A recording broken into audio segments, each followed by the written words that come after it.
Hello, hello, and welcome. Welcome to another edition of the OpIndia Recap. Thank you very much for joining us today. Thank you very much for watching.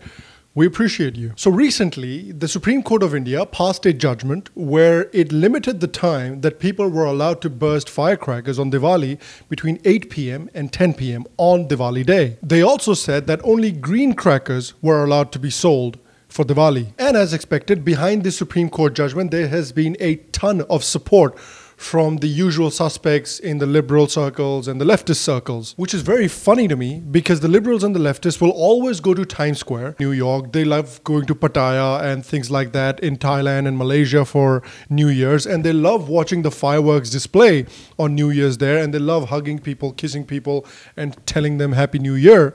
But when it comes to Diwali in India, firecrackers for Diwali is bad because because Hindus are Nazis, that's why. And it's very interesting that the liberals, the left, and the courts have decided to go after Diwali this way. And they've used the pretext of reducing air pollution, which is interesting because Delhi and India is affected by firecrackers, and their air is affected by firecrackers for just about 2 days out of the entire year. Are you saying that the rest of the 364 or 363 days, the pollution is caused by these firecrackers as well? If we actually look at the figures and if we actually look at the statistics of what is causing this air pollution in India and in Delhi in particular, for particulate matter in the air, 38% is caused by road dust, 20% by vehicles, 12% by domestic pollution, 11% by industrial pollution, 6% by concrete patching, and the rest by hotels, diesel generators, construction and demolition, all of them put together. Then when it comes to nitrous oxides in the air, 52% is contributed by industrial point sources, 36% is contributed by vehicles, 6% contributed by diesel generators, and the rest is contributed by industrial sources,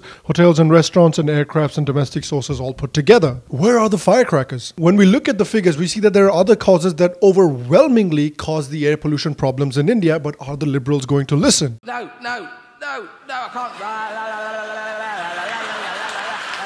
Yeah, it doesn't look like they're going to listen. So big reasons for the overwhelming majority of the air pollution in India is road dust, crop waste and stubble burning. Farmers in UP, Haryana and Punjab burn their crop waste and stubble usually around Diwali. This is what causes a massive spike in pollution around Diwali. Delhi is a landlocked city that sits in a natural bowl and is surrounded by industrial and agricultural hubs. Without the coastal breeze of cities such as Mumbai and Chennai, much of the pollution settles in Delhi. Then, vehicular pollution is another cause. I've seen this myself, where a family of bloody 3 people are going to have 6 cars. What the hell do you need 6 cars for, man? Ask your kid to take the metro. And we can see that as per the 2016 Delhi Statistical Handbook, the number of vehicles registered in Delhi went up by a whopping 64% from 5.3 lakh in 2014-2015 to 8.77 bloody lakh in 2015-2016. But that can't be causing pollution. It's the firecrackers because, Hindus are Nazis. In fact, when it comes to stubble burning was actually banned by a Supreme Court order in 2015. But the implementation of that order has been very patchy and has been abysmal, to be honest. But that is because farmers constitute a very important voting bloc, and also even the courts don't want to piss off the farmers. So rather than ensuring that one of the biggest culprits to air pollution is taken care of and is kept in check, the courts have gone after Diwali instead because they know that Diwali is an easy target, because they know that if they go after Diwali, they're going to get a ton of support from liberal circles and leftist circles. They're going to get dozens of puff pieces saying how the courts are ensuring India's freedom and is fighting back against the Hindu supremacist menace of India. And look, when it comes to fireworks, people in India, people in Delhi have generally started reducing the use of fireworks themselves without any prodding, without any legislation. The General Secretary of Fireworks Dealers Welfare Association said back in 2015 that the sales have fallen from 2014 by roughly 30%. Even in 2014, the sale of firecrackers was estimated to have fallen by 1/3 from 2013.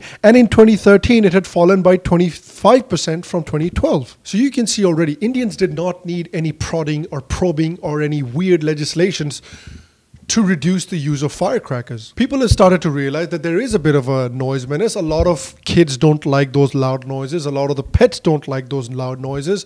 So people gradually were reducing the consumption of firecrackers themselves. But what happens is when you make these kind of rules and when you legislate only on the cultures and traditions of one section of the population and all the other sections of the population get a free rein to manage and celebrate their customs and their festivals as they see fit, then people are going to start thinking that you might have an agenda. If you are legislating on a cultural aspect of a community, which the community itself was gradually starting to take into account, that is obviously going to piss a lot of people off. That is why we have seen an overwhelming amount of people openly flouting the rules that were put in place for Diwali by the Supreme Court. People started bursting crackers on Diwali nice and early in the daytime, and they kept bursting them throughout the night, way after the 10 p.m. deadline.